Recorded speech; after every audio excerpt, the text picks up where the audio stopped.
Bismillahirrahmanirrahim. Alhamdulillah Rabbil Alamin. Wassalatu wassalamu ala ashrafil anbiya wal mursalin Sayyidina Muhammad wa ala alihi wa sahbihi ajma'in. Qala al-musannif al-imam al-habib al-allama Ahmad bin Zain al-Habsyi rahimahullah wa nafa'ana bi'ulumihi. Wa amma at-tadabburu faqad qala al-imam Ali bin Abi Thalib radhiyallahu anhu la khaira fi ibadatin la fiqha fiha wa la fi qira'atin la tadabbura fiha. Wa qad qala Allah ta'ala afala yatadabbaruna al-Qur'an am 'ala qulubin aqfaluha. Wal maqsud min al-qira'ah at-tadabbur wa lidzalika sunnat tartil li'annahu yashulu ma'ahu at-tadabbur. Kama annahu la yumkinu at-tadabbur illa bi huduril qalbi wa tarki haditsin nafsi ولا يمكن الحضور إلا بصرف الهمة إلى القراءة ولا يحمل على الهمة إلا قوة الإيمان بكون الآخرة خيرا من الدنيا وأبقى ولا يتم الفهم بعد الحضور إلا بصرف الذهن إلى إدراك المعنى ولا يتولد الخشوع والتعظيم إلا بمعرفة جلال الله ومعرفة حقارة النفس إلى آخر كلام. Makna daripada kalam Al-Allamah Al-Habib Ahmad bin Zain rahimahullah nafa'ana bi'ulumih mengenai tadabbur, merenungkan. Imam Ali bin Abi Thalib karramallahu wajhah telah menjelaskan dalam ucapan beliau yang berbunyi, tiada kebaikan dalam ibadah yang dilakukan tanpa fikih. Artinya kalau orang beribadah tapi kada ada ilmu fikih, maka ibadahnya itu kada ada kebaikannya. Karena ilmu fikih adalah ilmu yang mengatur mengenai syaratnya, rukunnya, nang pembatal-pembatalnya, makruh-makruhnya, sunat-sunatnya. Nah itu ilmu fikih. Kalau orang berwudu misalnya tanpa ada ilmu fikih, maka tidak ada baik pada wudu itu, tidak sah wudunya. Sembahyang kalau kada punya ilmu fikih, ilmu yang mengatur syarat sembahyang berapa, rukun sembahyangnya apa, pembatal sembahyangnya apa. Nah kalau kada mengetahui itu, kada ada kebaikan dalam sembahyang itu. Tiada kebaikan dalam ibadah yang dilakukan tanpa fikih. Dan tiada kebaikan dalam membaca Al-Quran tanpa tadabbur, tanpa merenungi, tanpa menghayati apa yang dibaca itu. Allah Ta'ala mewahyukan afala yatadabbaruna al-Qur'an am ala qulubin aqfaluha. Maka apakah mereka tidak mentadabburkan Al-Quran, ataukah hati mereka terkunci? Orang yang kada bisa mentadabburkan, merenungi makna-makna yang terkandung dalam Al-Quran itu diisyaratkan oleh Allah sebagai hati yang terkunci. Am ala qulubin aqfaluha. Tadabbur merenungkan makna, maksudnya merenungkan makna merupakan tujuan membaca Al-Quran. Tujuan Al-Quran dibaca, tujuan Al-Quran direnungkan, diturunkan untuk direnungkan. Itu tujuan daripada turunnya Al-Quran. Tujuan daripada dibacanya Al-Quran itu adalah untuk merenungkan. Oleh karena itu disunnatkan membacanya dengan tartil. Membaca Quran itu sunat dengan tartil, dengan perlahan. Supaya apa? Supaya kawa merenungi maknanya, supaya kawa memahami maknanya. Jadi tartil ini merupakan satu sunat yang tersendiri. Walaupun orang nang kada paham makna Al-Quran, tetap disunatkan juga inya tartil itu. Walaupun inya kada kau mempaham Al-Quran, tetap dia disunatkan membaca Al-Quran dengan tartil, perlahan. Bacaan yang tartil memudahkan seseorang untuk merenungkan isi Al-Quran. Al-Quran menyebutkan warattilil Qur'ana tartila. Jadi untuk membaca Quran itu Allah memerintahkan warattilil Qur'an tartila. Bacalah Quran itu dengan tartil. Bacaan yang tartil memudahkan seseorang untuk merenungkan isi Al-Quran. Tadabbur hanya dapat dilakukan, merenungi makna Al-Quran itu dapat dilakukan jika hati hadir. Artinya hati hadir itu, hati ini sama lawan lisan kita. Lisan kita membaca Alhamdulillahirabbil alamin, hati pun Alhamdulillahirabbil alamin. Hadir hati. Tadabbur merenungi itu hanya dapat dilakukan jika hati hadir dan tidak mendengarkan berbagai bisikan yang melintas di dalam hati. Kadang menghiraukan geritik-geritik hati yang lain selain daripada yang dihadapi, yang dibaca, yaitu Al-Quran.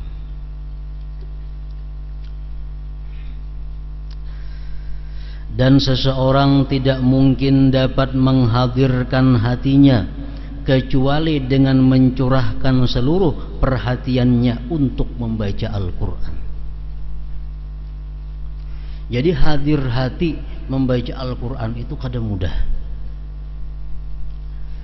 Artinya mulut kita Alhamdulillahirabbil alamin, hati Alhamdulillahirabbil alamin hadir. Mulut kita Ar-Rahmanir Rahim, hati Ar-Rahman, itu kada mudah. Itu bisa. Yang pertama syaratnya adalah mencurahkan seluruh perhatian untuk membaca Al-Quran. Pikiran-pikiran lain itu sudah kada ada lagi.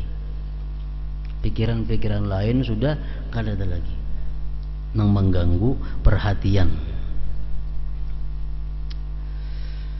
Dan seseorang tidak mungkin dapat menghadirkan hatinya kecuali dengan mencurahkan seluruh perhatiannya untuk membaca Al-Quran.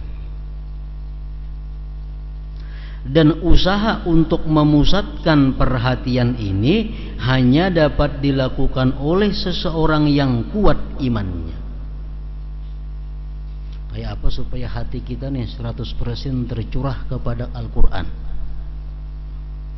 Itu mesti modalnya adalah kuat iman dan meyakini bahwa akhirat itu lebih baik dan lebih kekal dari dunia. Seseorang tidak akan merasa khusyuk dan mengagungkan Allah Ta'ala kecuali setelah dia mengetahui kebesaran Allah Ta'ala. Orang yang kadang merasakan kebesaran Allah itu kadang bisa khusyuk dan mengetahui hinanya diri.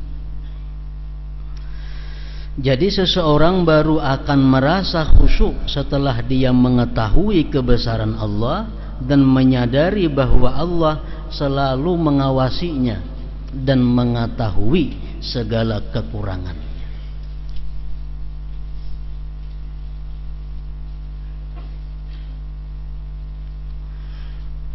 Allah Ta'ala mewahyukan wa ma yatadzakkaru illa may yunib,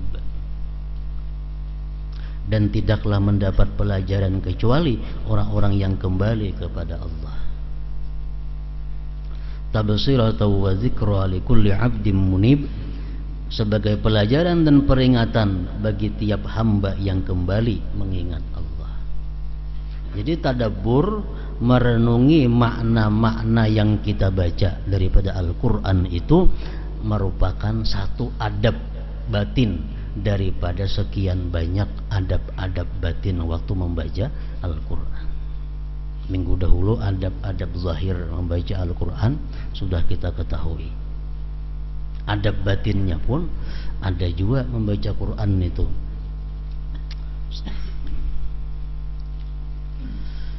Jadi para ulama menyimpulkan apa mestinya hati kita waktu membaca Al-Quran itu, kayak apa batin kita.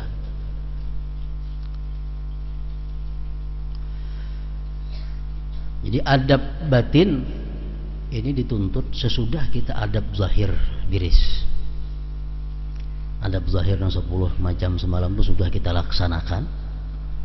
Hanya adab batinnya, adab hatinya, supaya satu huruf membaca Al-Quran itu jangan hanya berbalas 10 ganda, tapi sampai kepada 700 ganda. Yang pertama, menjadi para ulama, kalau kita membaca Al-Quran itu, hati kita isy'aru azamatillah, azamati kalamillahi ta'ala. Kita merasakan keagungan kalam Allah. Kita merasakan keagungan kalam Allah. Jadi nang kita baca di hadapan kita ini, nang kita japai dengan tangan kita ini, nang kita pandang dengan mata kita ini adalah kalam Allah. Dan kalam Allah ini adalah sangat agung, sangat besar. Nah, kita rasakan kebesaran, kemuliaan kalam Allah yang ada di hadapan kita. Makanya disuruh secara zahir dengan misalnya meninggikan Al-Quran daripada duduk, kan? Di lantai mandak itu kada membesarkan kalam Allah ngarannya. Ini dalam hati kita mengagungkan kalam Allah ini, lalu kita angkat daripada lantai. Kalam Allah, kalam Allah yang kita hadapi ini daripada agungnya, daripada besarnya, kada boleh sembarang orang menjapai. Orang junub kada boleh menjapai, orang haid kada boleh menjapai, orang hadas kecil kada boleh menjapai. Menjapai aja kada boleh, daripada agungnya ini kalam Allah Subhanahu wa ta'ala. Nah, jadi kita rasakan waktu memegang Al-Quran itu, membaca Al-Quran itu keagungan kalam Allah Subhanahu wa ta'ala ini. Artinya lain perasaan hati kita membaca Quran lawan membaca kitab biasa itu lain. Perasaan hati kita membaca Quran dengan membaca surat kabar majalah lain. Ini ada agungnya yang dibaca ini.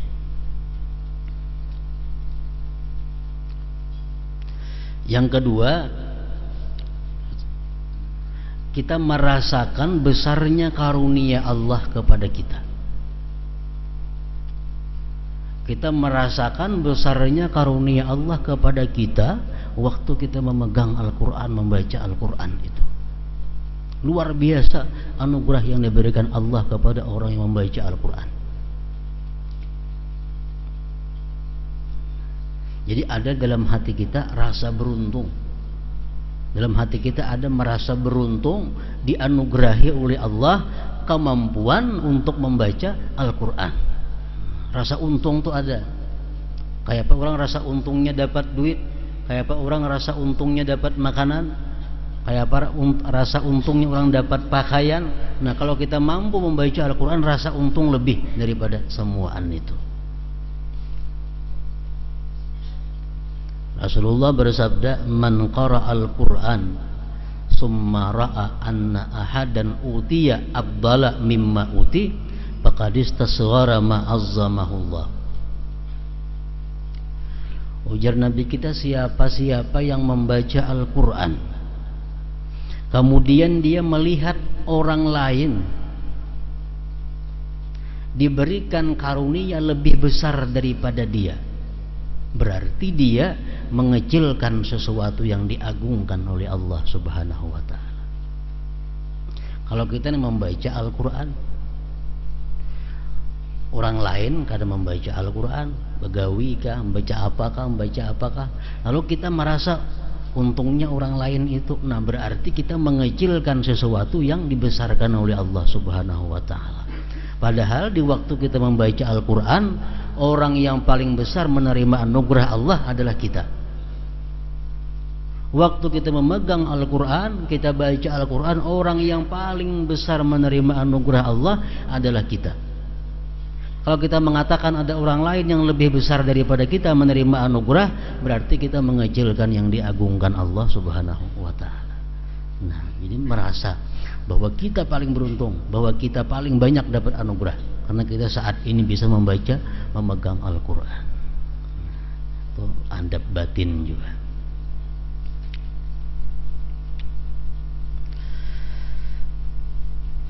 Jadi kita membaca Al-Quran itu ada kebanggaan, ada gairah, ada perasaan beruntung. Jadi kalau kita membaca Al-Quran, apapun yang keluputan, baik dari perkara akhirat atau perkara dunia, kita kada boleh bersedih, kita kada boleh menyesal. Kenapa? Karena kita sedang berada dalam yang paling dimuliakan oleh Allah Subhanahu wa ta'ala. Umpamanya kita gara-gara membaca Al-Quran sehingga kada sawat mengurus itu, lalu rugi. Gara-gara membaca Al-Quran terperhatikan nasi hangit, menyesal lah kita, kada boleh menyesal. Kalau kita menyesal berarti kita mengecilkan yang diagungkan oleh Allah Subhanahu wa ta'ala. Itu maksudnya is'aru fadlihil azim, merasakan karunia Allah yang besar atasnya. Yang ketiga, adab membaca Al-Quran tadi adalah hudurul qalbi tadi. Yang kita sebut tadi hudurul qalbi, hadir hati.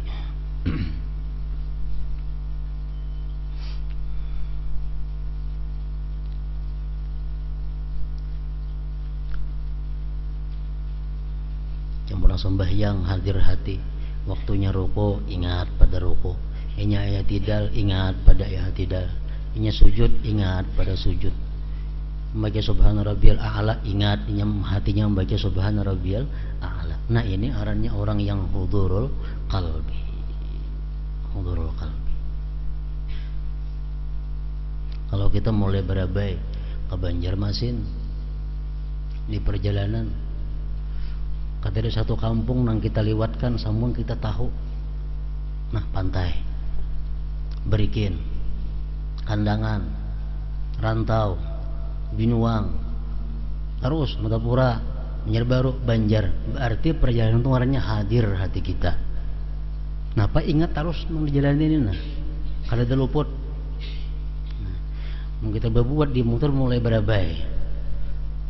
Berbaya sampai Matapura hanya sadar, berarti kada hadir hati dalam perjalanan tadi. Kenapa Kandangan kada tahu, Rantau kada tahu, Taguringan ngarannya itu. Nah sama orang membaca Quran pun demikian juga. Bismillahirrahmanirrahim, ini hadir hati. Tang ada wala balinnya kaina timbul. Nang di tengahnya mana? Itu ngarannya kada hadir hati.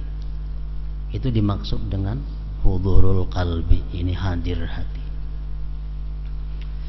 Jadi kadang nang diliwatkan satu ayat pun daripada ayat nang dibaca itu.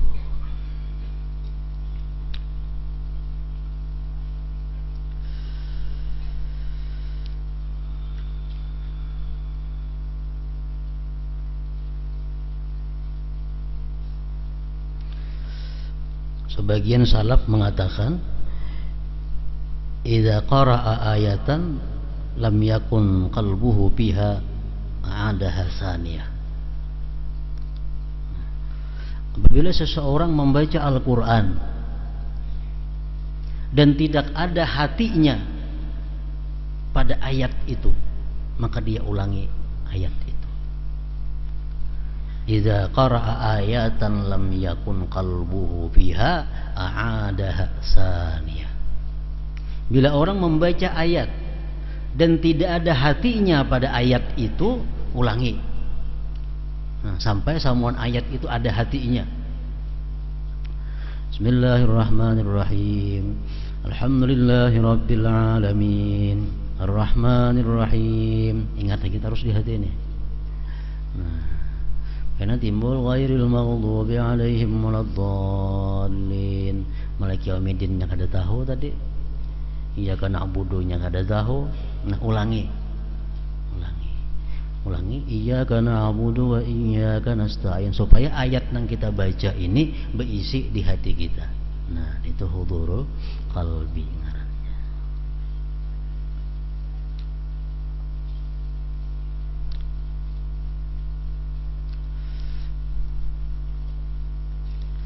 Walaupun kada paham yang dibaca, ada masalah. Karena hadir hati ini kada syarat paham. Walaupun kada paham.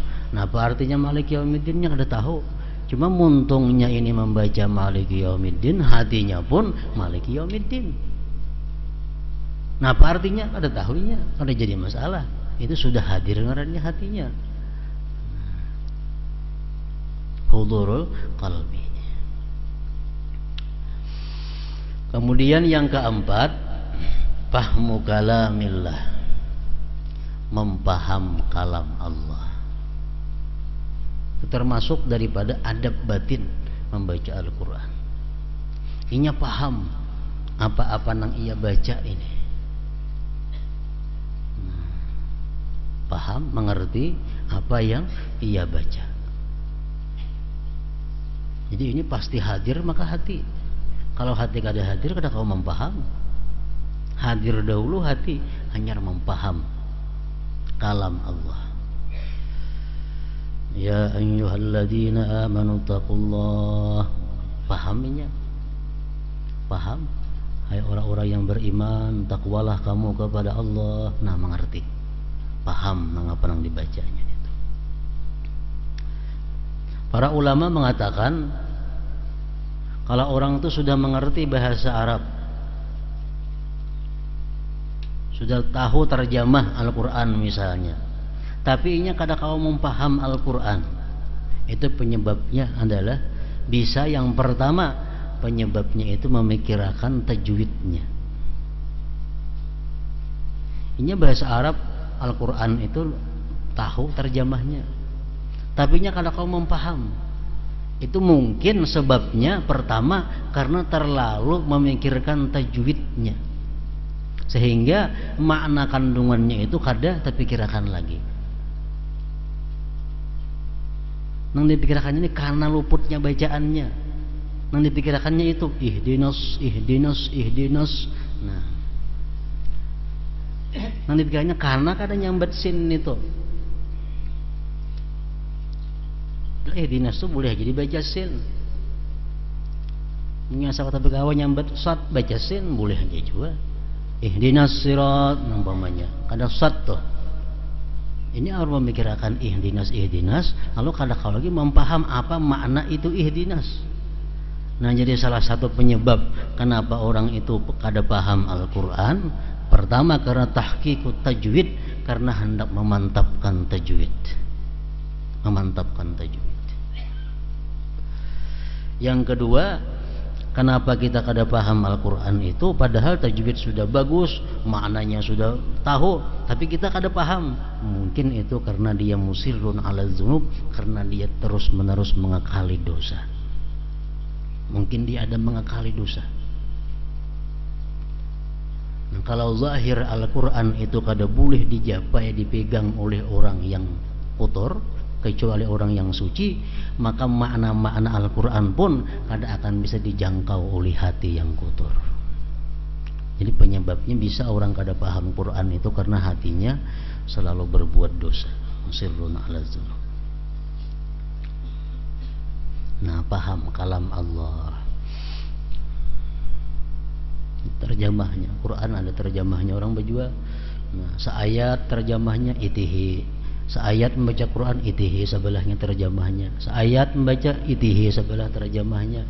Walaupun sehari setengah juz, lebih baik itu daripada sajuz sehari cuma kada tahu apa maksudnya. Yang bulan puasaan ini biasa sajuz sehari baca Quran, tapi baca betarus. Amun sabaris itihi terjemah, sabaris isi terjemah, paling setengah juz kawa sehari, lebih baik itu. Ganal nih itu pahalanya daripada menghatamkan Al-Quran cuma kada tahu napa-napa maksudnya.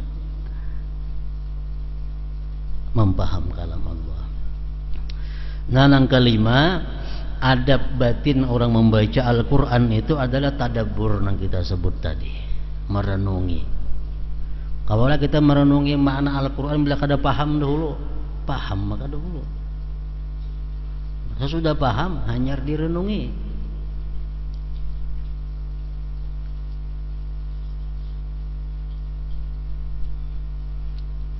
Rasulullah SAW pernah membaca Bismillahirrahmanirrahim 20 kali, silin ulangi.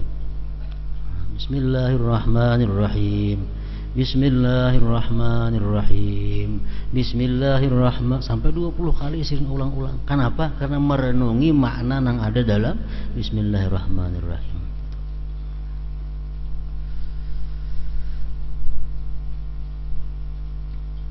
Nah, sesudah kita merenungi itu, yang keenam, adab hati kita adalah takhsis. Takhsis ini apa artinya? Mengkhususkan kepada diri kita. Maksudnya, kalau Al-Quran itu ada menyuruh sesuatu, iya aku yang disuruh. Kalau Quran itu ada melarang sesuatu, iya aku nih orang yang dilarang. Nah, itu artinya takhsis. Misalnya tadi, Ya ayyuhalladzina amanu qu anfusakum wa ahlikum nara. Hai orang-orang yang beriman, jagalah diri kamu, jagalah keluarga kamu daripada api neraka. Nah, itu ditaksis.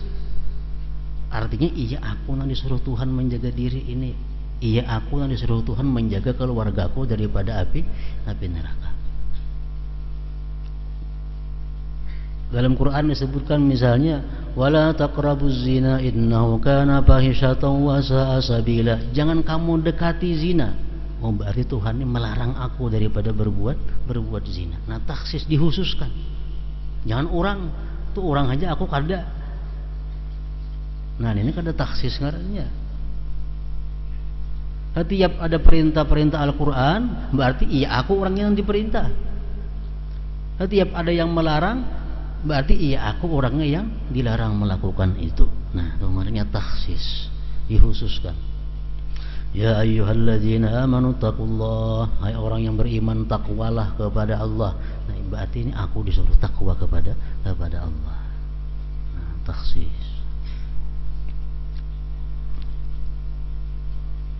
Nah, takhsis ini kadang-kala bila kada tadabbur dari dahulu merenungi maknanya. Hanya takhsis. Yang ketujuh, ta'assur. Ta'assur ini artinya adalah berbekas.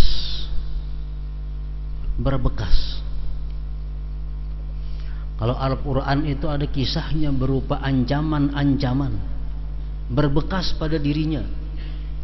Ada perasaan takutnya, ada perasaan sedihnya. Nah, ini dengarnya ta'assur.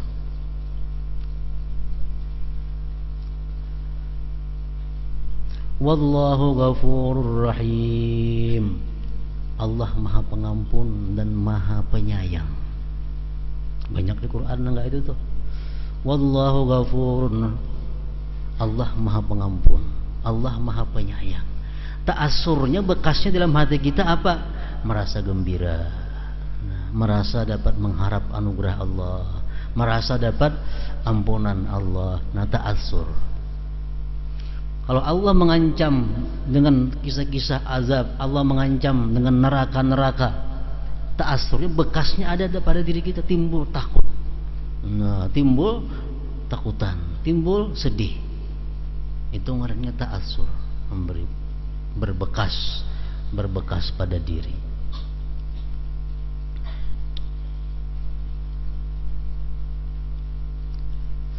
Yang kedelapan, tarakki. Tarakki ini artinya apa? Meningkat. Maksudnya adalah orang yang membaca Al-Quran itu pertama-tamanya dia merasa bahwa dia membaca Al-Quran, Allah mendengarkan, Allah mengawasi bacaannya, Allah mengawasi hatinya, Allah mengawasi segala-galanya. Dia membaca Al-Quran itu merasa dihadapan oleh Allah Subhanahu wa Ta'ala. Nah, tarakki artinya naik. Naik daripada itu kayak apa? Dia membaca Quran itu dia merasa mendengar kalam Allah. Naik tingkatannya pada nang tadi. Nang tadi inya nang merasa membaca di hadapan Allah. Dinaikkan, dia baca Al-Quran, dia merasa mendengar langsung kalam Allah. Ampih inya nang membaca, perasaan itu Allah nang memandiri inya, Allah nang mengkhitab inya. Nah, ini tarakki ngarannya. Yang kesembilan, tabarri. Nah, tabarri ini artinya adalah berlepas daripada kekuatan dan kemampuan diri sendiri. Ingat bahwa ini membaca Quran ini adalah merupakan taufik daripada Allah, hidayah daripada Allah, pertolongan daripada Allah. Tabarri itu adab batin juga. Yang terakhir, yang ke-10, adab batin adalah khauf war raja. Nah, sewaktu tuntung kita membaca Al-Quran, misalnya istirahat membaca Quran, sadaqallahul azim, di situ mestinya hati kita ini ada takut dan ada harapnya. Ada takut dan harapnya. Karena Imam Qatadah mengatakan, setiap orang yang duduk membaca Al-Quran dan dia berhenti lalu berdiri, dia antara dua, imma naik martabat daripada sebelumnya atau turun martabat daripada sebelumnya. Nah, kita membaca Quran tuntung itu antara dua, imma martabat kita naik daripada sebelumnya, bisa turun daripada sebelumnya. Makanya sesudah membaca Quran dianjurkan kita ada merasa takut dan ada jiwa berharap kepada Allah Subhanahu wa Ta'ala.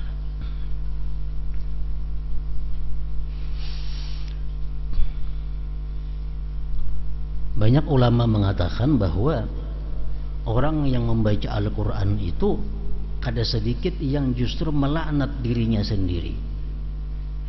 Yang dibaca Al-Quran, tapi dia melaknat dirinya sendiri. Misalnya dia orang zalim. Ini kita misalnya orang yang zalim. Lalu kita membaca Quran, ala la'natullahi ala zalimin, laknat Allah atas orang yang zalim. Iya, seorang yang dilaknat. Iya, seorang dilaknat. Kita orang yang pendusta, orang yang suka berdusta, kita baca Al-Quran, kita baca ayat ala la'natullah alal kadhibin, laknat Allah atas orang yang pendusta, orang yang berdusta. Iya, seorang dilaknat. Nah, jadi tuntung baca Quran itu ada perasaan khauf, takut kepada Allah, kalau termasuk nang tadi, dan bisa juga berharap kepada Allah. Ada ayat di Quran, wa man lam yatub fa ulaika humuz zalimun. Siapa-siapa yang tidak tobat, maka dia orang yang zalim. Padahal seorang banyak bisa dosa tapi kada tobat-tobat lagi. Nah, kalau kita tahu itu maknanya, tobatlah saat itu. Tobat saat itu. Misal kita baca ayat wa man lam yatub fa ulaika humuz zalimun. Siapa yang tidak tobat, dia orang zalim. Nah, kita merasa banyak dosa, tobatlah kita di saat membaca ayat itu. Nah, jadi 10 perkara adab batin membaca Al-Quran, ditambah 10 adab zahir membaca Al-Quran. Kalau kita menggabungkan 10-10 itu, maka setiap huruf yang kita baca daripada Al-Quran bukan hanya bernilai 10 ganda kebaikannya, tapi bisa mencapai 700 ganda satu hurufnya.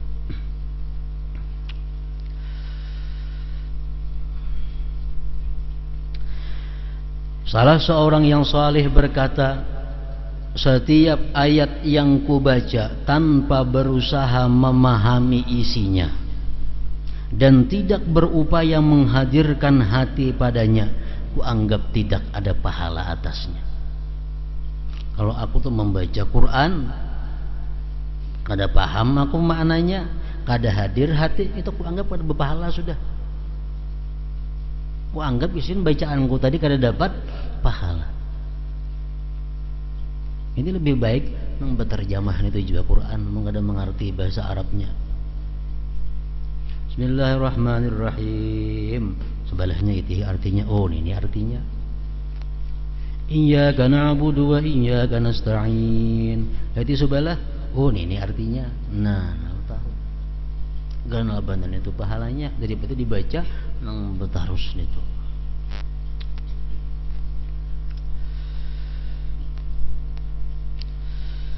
Imam Al-Ghazali rahimahullah berkata, seseorang yang sama sekali tidak memiliki pemahaman tentang Al-Quran, ada paham sama sekali, sebigi-bigi kada paham Al-Quran itu, membaca bisa, kadang ngerti sebigi-bigi. Seseorang yang sama sekali tidak memiliki pemahaman tentang Al-Quran, maka dia termasuk dalam wahyu Allah Ta'ala. Wa minhum may yastami'u ilaika hatta idza kharaju min 'indik qalu lil ladzina utul 'ilma madza qala anifa. Dan di antara mereka ada orang yang mendengar perkataanmu, hai Muhammad, sehingga apabila mereka keluar dari sisimu, mereka berkata kepada orang yang telah diberi ilmu pengetahuan, para sahabat, apa yang dikatakannya tadi? Ada mengerti? Rasulullah membacakan Al-Quran, membacakan wahyu Allah, bubar. Mengapa nang dibacakan Nabi itu? Mengapa maksudnya? Kadang ngerti sebiji-bijinya.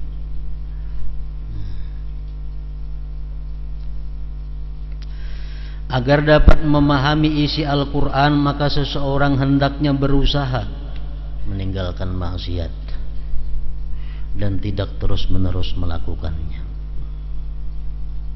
Maksiat terbesar yang menghalangi seseorang dari memahami isi Al-Quran adalah kibir, sombong. Allah Ta'ala mewahyukan, sa'asrifu an ayati alladhina yatakabbaruna fil ardi bighairil haqq. Akan kupalingkan tanda-tandaku, tanda-tanda kewasaanku dari mereka yang menyombongkan diri di muka bumi ini tanpa alasan yang benar.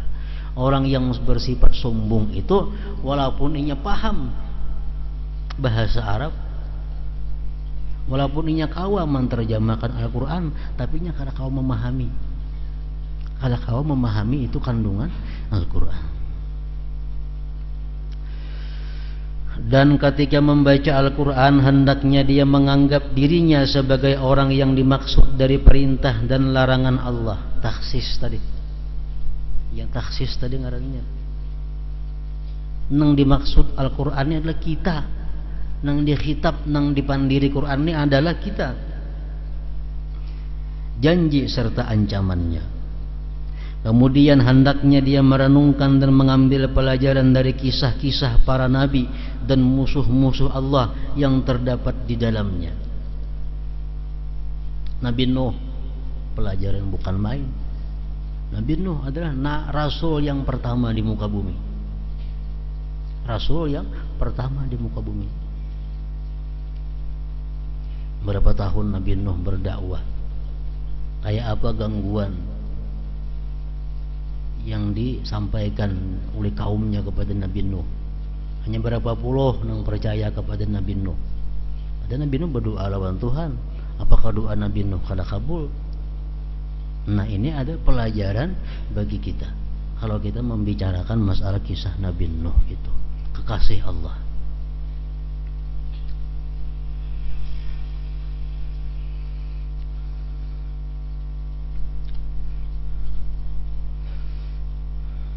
Sebab Al-Quran adalah basairul linnas wa huda wa rahmatun liqaumi yuqinun.